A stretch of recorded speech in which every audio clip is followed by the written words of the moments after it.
It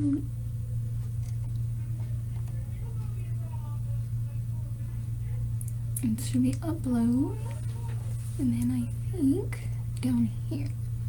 Oh, you might not be able to. Let me see if it shows that you're live. Hello. Yeah. I think we are beginning. Hi. So you guys, this is a brand new plan for tonight. We had a police officer that was going to come and talk to us about some partnership in the community and some of what's going on right now, but unfortunately was unable to make it. And then we were going to have Hannah Schilling, our manager of parenting time, come and talk to everyone about suicide prevention. Her babysitting plans changed, and so you guys, I'm here to give Hannah's presentation on suicide prevention. The nice thing, you guys, everyone who doesn't know me, once again, I am Becca Ely. I'm the foster care manager here. Typically, you guys hear from me when I'm calling on placements. That's the biggest piece of my job and my world over here. Can give you guys a quick update on kind of what's the pulse of foster care, what's happening right now. Numbers statewide as well as specific to kind of our counties, Mesa, Delta, Montrose. We're seeing an increase in referrals with kids being back in school, which is what we typically see this time of year. But right now we have not seen the paralleled increase in removal. So right now they're really working on safety planning, in-home services, supporting kids and families, and trying to make sure that things are safe and can work out. So please, you guys out there, I know not many of you have had calls from me lately. We've not had a lot of referrals. Referrals have definitely been down, but I am so thankful for all of you guys who, you know, have opened your hearts and your homes to our kids and are ready for kind of if and when that referral comes in and we need those safe places. So thank you guys. Tonight, you guys, we are going to do a PowerPoint. So I'm going to share my screen in just a minute. I will be sending out, or really, let's be honest, Christy, our licensing specialist and technological guru, will be sending out the PowerPoint to all of you guys later. So I'm not going to read all of the slides to you. I'm going to skip over some stuff so that we can kind of get through and then open it up for some question and answers at the end. But you guys will be getting all of that. So, all right, let's see if I can start the screen share.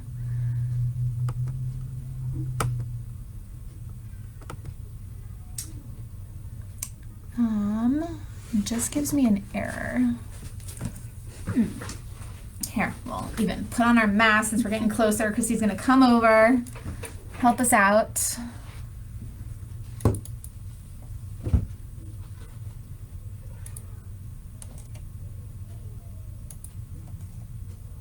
I don't know if we just, once we choose it.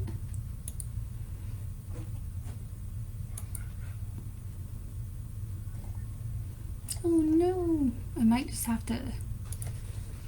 All right, so we might have to pause this or stop it and then go back in so that we can screen share so you guys can see what I'm talking about. Do you have them? You could hold them up, I guess. I can also just hold it up and talk to you guys. So maybe we'll do that and then we'll still send out. Send it. So, all right. So I'm going to be looking down a little bit just so I can see what some of these are. So again, you guys, we're going to be talking about suicide kind of intervention tonight. Suicide is a really hard topic, and every time kind of I've done this training with different people or we do it with our team, there is generally not a single person in the room when I say, you know, raise your hand if you've been touched by suicide. If it's a friend, a family member, a client, you know, a neighbor, a community member, almost everybody kind of knows somebody, and that really kind of hits home. So you guys, please make sure you support your partners tonight. Reach out to friends, reach out to us if you need some help, extra support. This is a hard topic, and so, you know, be prepared for that and take breaks if you need it. So one of the other important distinctions is suicide intervention. This is not counseling. I know that you guys are not counselors. This is not treatment. This is kind of offering that kind of hand of hope, is just getting out there and talking about How can we help people and help people to be safe? The reality is suicide is a huge problem, even more so in Mesa County. So when I send it out, you'll see some of the stats. It's pretty horrific. So this is kind of my stat page. Oh, you can't see anything if I hold it up. But you'll see a line underneath, which is kind of our nation's level, which stays pretty close to the like 11 to 14 percent, 14 out of kind of 1,000. And then you'll see Colorado is slightly above that. Of course, I'm back at pager and getting a call, but we'll ignore that. So Colorado is slightly above that, and so out of 1,000, the rate of suicide death is fluctuates between 18 and 20 individuals. And then Mesa County, we are the highest line out of those three categories, and ours goes up and down, so kind of drops as low as 20, but goes up as low as 34 individuals out of 1,000 that complete. So you guys, this is a very real problem. It's something that, they're talking about in schools. They're doing a lot of training on. Part of why we were able to open up this big new kind of mental health center, West Springs, and expand Mind Springs. It's something that, they're trying to address and really work on. So who is it that this impacts? So out of completed suicide, 9 out of 10 are male.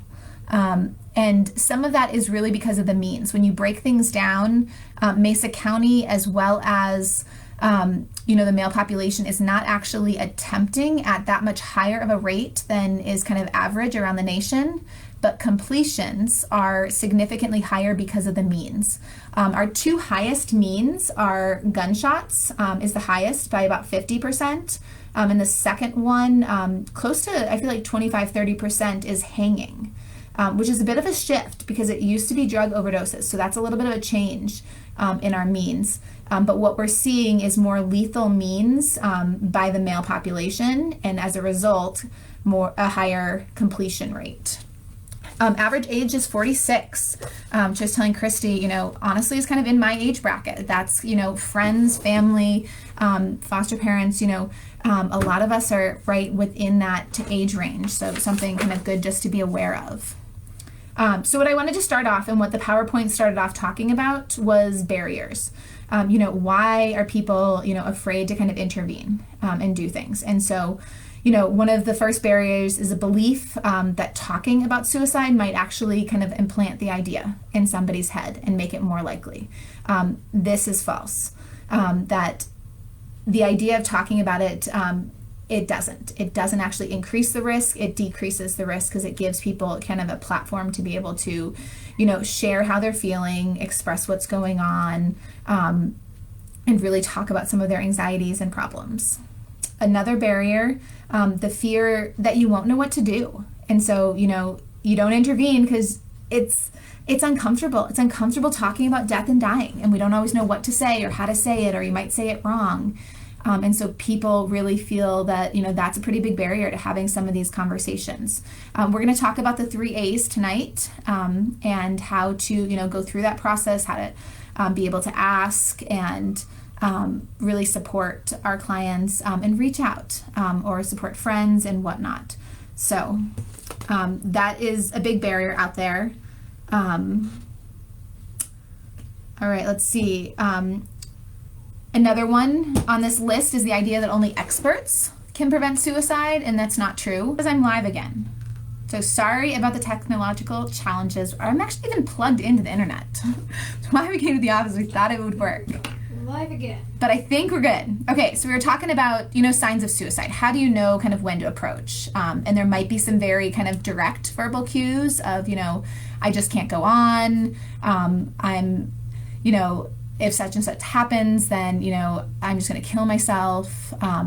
But there can also be, some more indirect verbal cues.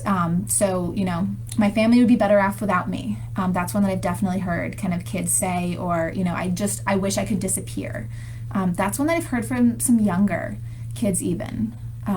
So it looks like, great, Tana just joined us. We get some other people jumping on. Or even some, I feel like, vaguer things, well, I'm not going to be around much longer. and things like that, which can really kind of make you pause. When people, kids, adults, whomever is still kind of sharing verbal cues, generally they're pretty early on in the process, and that's very much a call for help, that they're looking for, an olive branch to be reached out, that they are looking for somebody to engage. Other signs can be behavioral signs, and those are a little harder sometimes to pick up on and to notice. And unfortunately, my experience is it's easier to see kind of in retrospect that they do, but they don't always send up those just initial red flags, but are pretty scary. And so I don't know if people, great, we've got some other people back on, if people have any idea about kind of behavioral cues. So when I say kind of suicide behavioral cues, what might send up red flags for you guys? So one of our biggest populations right now in foster care, I oversee the teen group centers, and we struggle a lot with mental health. And it's been exacerbated by COVID. Really kind of the isolation and some of the restrictions and different things have really challenged some of our youth who are already struggling with mental health. And we see, some of the behavioral signs. So we see, an increased reliance on drug and alcohol. So using some of those maladaptive coping things. We see them sometimes start giving away some of their belongings, and that often is an indication, that they feel like it's just not worth it anymore. Behavioral cues can be things like, just disengaging, not doing things that they previously really enjoyed doing, so not participating in activities, or, even a student who used to be a really good, solid AB student, stop, going to class and stop handing in, and just not having that motivation. So withdrawing is another really big one. A lot of people, and I know when we've done this training even with our team, and another one that often comes up is kind of self-injurious behavior, cutting. I would like to kind of distinguish those things, that cutting is not necessarily associated with suicidal thoughts and behavior, but again, a good time to kind of step in, to approach, and then to move into that ask phase, and to ask what's going on. Cutting often is more of a maladaptive coping skill for a physical kind of sensation and emotional release, and so not healthy, not good, but generally the goal for cutters is to feel pain but not actually kill themselves. Brandy Huffman just popped up and said when they start closing off communication. Yes, absolutely, Brandy. And so, that cutting off communication, the withdrawing, is a huge sign of, something's going on. And so that's, again, one of those cues that, all right, we've got to approach. We've got to kind of step in, check in, see how they're doing, and figure out what's going on. Situational signs of suicide is another kind of slide that I have for you guys. Honestly, we are in a time, these last 6 months, we've had a lot of those red flags. So we've had, a lot of people losing a job that you've held for a long time. I had a friend whose father, had a job for 35 years, and that's where he'd worked, and was laid off with COVID. Things like that. Those are one of those situational life events that can really kind of cause people to spiral down. Again, just going through one of these events does not mean that you're going to be suicidal, but it's definitely a cause to check in. And all right, well, how are you doing? It's really intense. So, death of a family member, death by suicide of somebody that is one of those situational that increases the likelihood that you yourself would attempt. And so we see, those clusters. Growing up, one of my best friends, we had a partner high school that was in a small town, and their class, they had, I think it was less than 1,000 in their high school, and in 2 years they had 22 kids complete suicide. And it was one of the biggest clusters, and one that they've done a lot of research on since, of just what happened, and figuring it out. And you often see, so finding out that somebody is close to you complete increases your likelihood as well. But any general major kind of life changes, so loss in kind of financial stability, postpartum depression, kind of any depression, loss of kind of major relationships. So, for some of our teenagers, that first kind of broken heart can really be potentially that kind of situational catalyst that could really cause somebody to downward spiral. Getting kicked out of school, For some of our kids, coming into foster care is a huge traumatic event that happens in life, and could, really cause somebody to spiral downward as well. So moving kind of beyond signs, once you kind of recognize that, someone around you is struggling, approaching them, and then, really jumping into that asking phase, not being afraid to kind of use those words and be very direct. So the slides, when you guys go through and read them, talk a little bit about, what would happen if, I was really worried about Christy. She's sitting in my office, pretty worried about her. She looks down, and I said, Christy, you're not thinking about killing yourself, are you? The tone, the insinuation that would be a negative thing, that's not how we approach, just really being able to say, Christy, are you thinking about suicide? You look like you're having a really hard time. Have you been thinking about death? Can you talk to me about what's going on? Really kind of going and being very blunt about what you're asking, so there's no misunderstandings. Not asking in broad terms of like, well, are you thinking of hurting yourself in some way? That can mean a lot of different things. And so it walks you through some of this, and talks about some of those basic things. The reality, I was very blunt and just went up to Christy and popped the question. It's not how we're really going to do it. You're going to approach, you're going to, check in, form some rapport before you suddenly broach the suicide topic. So have a little bit of time, if it's one of the kids in your house that you're worried about, you often try to take them to a little bit of a more private area, so you're not having them to be vulnerable in front of, perhaps their peers, their, fellow foster kids, or kind of the bio kids in the home, or whomever, and really kind of give them an environment that they're comfortable to be able to talk. So thinking about some of that kind of stuff, not asking things like, have you been unhappy lately, really, when you're getting to that suicide question. That's not a bad lead-up question, but you do have to be able to kind of ask the very hard question, are you thinking about suicide? Have you thought about killing yourself? So that there is no misunderstanding. And be ready for what that answer can be. I have definitely found myself kind of almost just like caught in the chest and surprised that, just thinking, I'm asking the question, but it's going to be a no, we're going to be okay, and have the answer be yes. And it's really intense. And so definitely be ready for it. You guys, when we do this training in person, we make you practice. We make you look at the person next to you, say the words. A lot of people, you haven't said it out loud. So my homework for you guys tonight, if you're alone, say it to yourself in the mirror. Practice, with a friend, with a family member, with someone on the phone. It's really good to just practice saying those words. It's funny, Becca, I was asking him, do you feel you can ask someone closely directly about, and I even hesitated to write suicide out. So yeah, and so even for Christy, just writing it out. It's one of those taboo subjects. It's hard to broach that. It's hard to ask. So you guys practice with your spouses tonight. Take some time and really just see how it feels to say those words. It's always surprising, even with my case managers, when we do training kind of in our clinical, it can be hard sometimes getting those out. And it's really good to have a little bit of that muscle memory in there.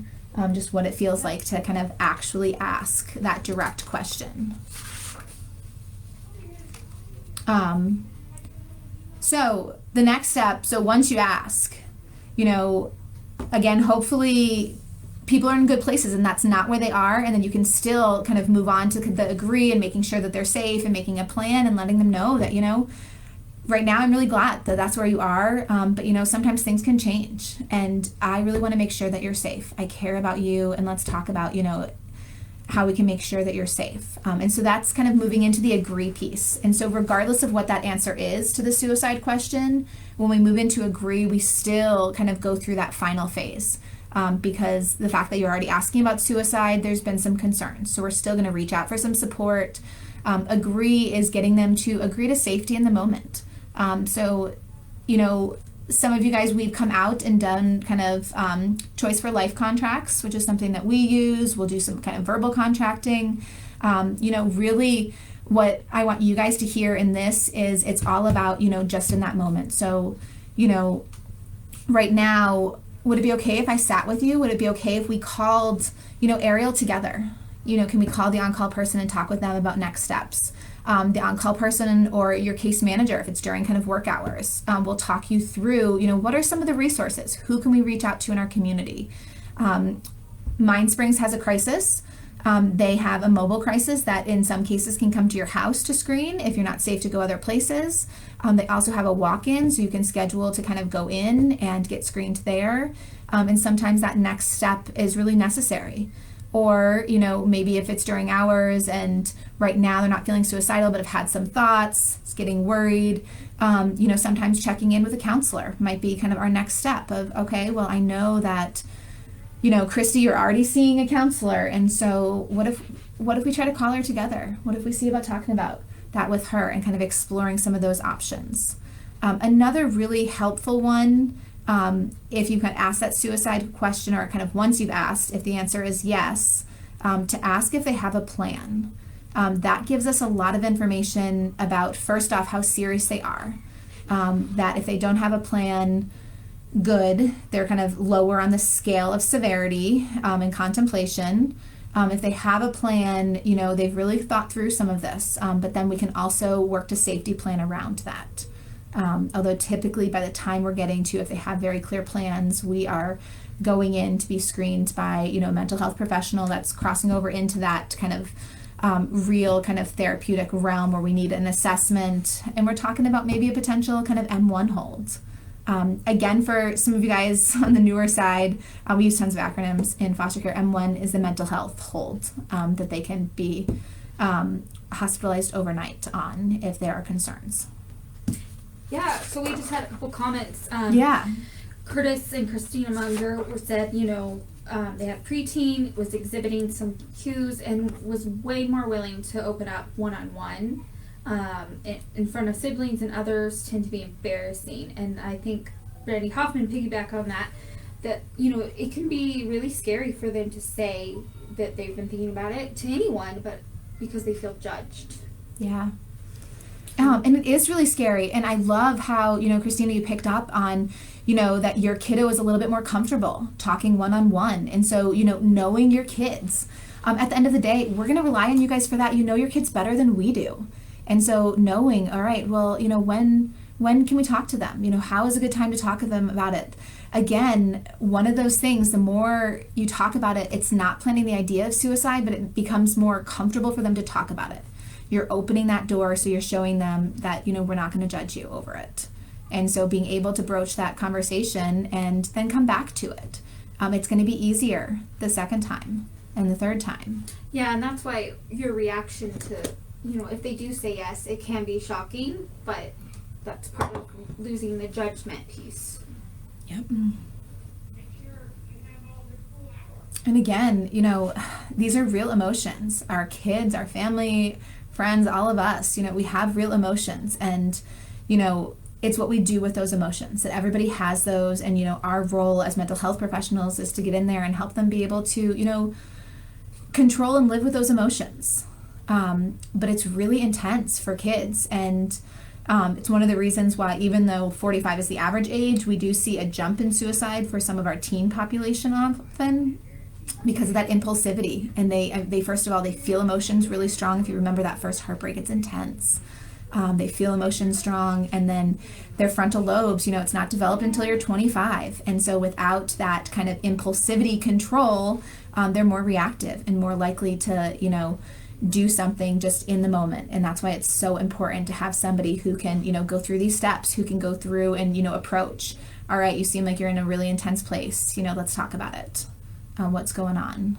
And then ask them, are you thinking about dying? Are you thinking about suicide? And then move on to that kind of agree to safety plan for the moment. All right, it looks like Jessica Holtz just coming on, but we love that you're kind of jumping in. What about kids that tend to brag about how many times they've attempted suicide, and they use it for attention? And absolutely, and unfortunately, I feel like I'm seeing this more with some of our teens, that it almost becomes, I feel like, a badge of honor. That sometimes they'll show their scars from cutting or different things. Again, the ones that are using it for attention are generally less likely, that it's kind of on the lower severity scale. but they are using it for attention. And, one of the pieces in the training that they talk about is often it is, a cry for help and a cry for attention. And so in that agree, really planning for some one-on-one time, working to fill that need for attention in a positive way so they don't feel the need to, jump out in those negative ways. And really, teaching them some healthy ways to be able to ask for more attention, to seek out, and just to plan for some of that really important connective one-on-one time.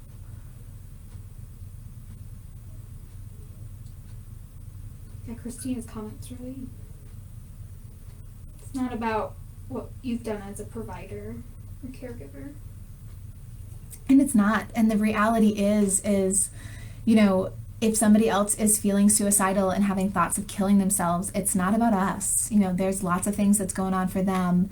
And, one of the good examples that I often go to, when you're out buying something and suddenly, maybe you're buying a car and you're interested, but then the salesperson comes on too hard and it really kind of pushes you away and you're like, oh, no. And so I think that's one of the traps that often, people who are overly nervous and afraid to talk about suicide, come on and really push hard for life. And that can actually have the effect of pushing, people the other direction. And so that's, again, why that non-judgmental, just going in there and asking, and really asking the question. I mean, the way I like to phrase kind of the life question is kind of, well, right now, Christy, I'm really glad that you're here sitting with me. What has kept you alive? What is important to you? And framing it that way and not being the one to, push on her, oh, well, life is so important and, or some potential religious beliefs that, it's a sin to kill yourself and you can't do that. And that things like that can really cut the conversation down. But finding ways to keep that conversation open and finding ways to ask, it sounds like it's been a really hard time for a while. And I'm amazed that you've been so strong to live this long. And Christy, tell me about that. What has kept you alive? What has helped you? Yeah. And if I say, oh, my family and stuff, that's good. But if the response isn't, well, what about your family? Yeah, and not kind of implanting what ideas you might have. Because it's great that that's for you, but it might not be the same for the person that you're talking about. So I might kind of open up here for some questions. The other piece, when we send out the PowerPoint, you guys go all the way to the end, read through. The slides aren't that long, but there's some really great kind of websites on kind of the Suicide Prevention Foundation, a bunch of stuff that you can click on, assist. This is called BSIT, which is the basic, very brief suicide prevention training, which is based on the longer 2-day assist training. That's a training that our case managers have all been through.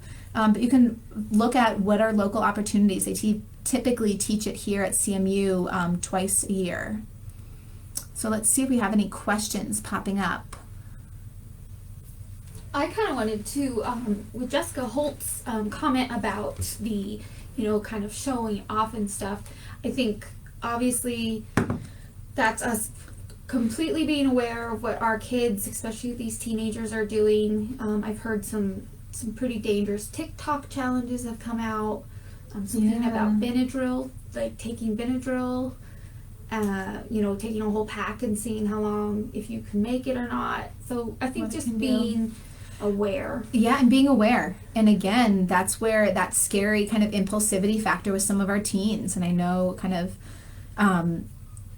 Holt, you guys have a lot of teens in your house. And so just kind of being aware of that and helping to diffuse it before it gets to the point where somebody might be impulsive and check in with them. Another big one last year when we did this training, people were asking, there is, I think it's Netflix, is it 13 Reasons Why? And then I think there's the initial and then even a follow-up. And it's all about teen suicide. And I think it follows a girl that actually killed herself, if I'm remembering correctly. And families were asking, is that appropriate for our kids to watch? Is watching it going to give them ideas? Is it going to help talk them down? My feeling, again, don't forbid it. If you make it the forbidden fruit, our kids are going to figure out a way to watch it. We have a few families that watched it kind of in tandem and said, yeah, let's watch it together so that we can talk about it and use that as a way to kind of have that conversation around suicide open. And I think that's a great way to broach the topic in a little bit of a safe form. It's an intense show. So, you know, when I say safe, that is, you know. Yes, I did watch the first season, and they didn't glorify it. They showed the struggles of the family and people behind, but it was very hard for me to watch. Really hard. And so I meant safe only in the terms of, you know, sometimes it's easier talking about a third person. And so it can be hard talking about your own feelings for some of our kids or for even ourselves. It can be easier to, you know, have that external and talk about somebody else who is struggling, or talk about these characters on a TV show and how they're feeling, and being able to process it that way. Any last questions before we kind of finish up here? My hope, you guys, is that this can be the start of the conversation. Follow up with your case managers, ask them questions, talk about it, use it as a way to even broach the conversation with some of the teens or kids in your house, or spouses, friends, family. I think sometimes, you know, just dropping, oh, well, I went to a suicide training last night, you know, is a way to open up that conversation and check in with people. Yeah, and John Hoffman put, you know, it's so important to let the people talk. Active listening is so important. And sometimes people, you know, if they're feeling down, just being able to be heard and felt listened to is a big thing. So that's a good point. And heard, and not just filling the awkward silence, of which I'm currently doing, but actually using, you know, some of those active listening skills and just being quiet and sitting with it and see, you know, what they come up with. So thanks, John, for that one. I'm somehow not seeing comments, but Christy's luckily reading them. Yeah. Inside. And they also put, we like to do the what would you do if this was your friend game, as we find sometimes we are gentle to our friends and hard on ourselves. Oh, that is a brilliant one. I'm not sure where that came from, but I love that. Oh, from Hoff Brandy. Thank you. And again, you know, that externalizing, sometimes it is easier. What would you do if it was your friend who was having these thoughts? And I think that it, you know, is a lot easier to have compassion and kind of think longer term for a friend, where sometimes you can get stuck in the moment for yourself. So that is a great tool, Brandy. I love that one. Really good reframe for kiddos. Yeah. All right, guys, couple minutes, ask any more questions if you have, or any more thoughts. And again, this is the second part. The first part got cut off, so if you want to watch the beginning and you just joined, Becca did talk about you had some comments on the last one. Yeah, we haven't heard from you for a while because we haven't had much referrals. Yes, referrals have been down, which again, you guys, hopefully is a positive thing. Hopefully it means that kids are safe, that they're doing well in their homes. We have seen an increase in overall referrals, not to foster care, but for services. And so, as well as referrals for assessments. So workers are getting out there, they are working with families, trying to safety plan, make sure that kids are safe. And so typically there's a lag between the kind of assessment increase and then the corresponding placement increase. So again, I think a lot of us in foster care kind of fear that, you know, an increase might be coming, but we'll see. And we will definitely kind of reach out kind of if and when that happens. And again, thank you guys. This is a hard, crazy time, and thank you for still being open to, you know, taking kids into your home when we don't always know the questions about where they've been and what's going on. And there's a level of risk inherent in that. And I am just so appreciative of all of you guys and what you've done and how well everyone is doing. Perfect. All right. Awesome. We can push that end. All right. Where is the end button? Doesn't give me. There we go, over there. Bye, guys.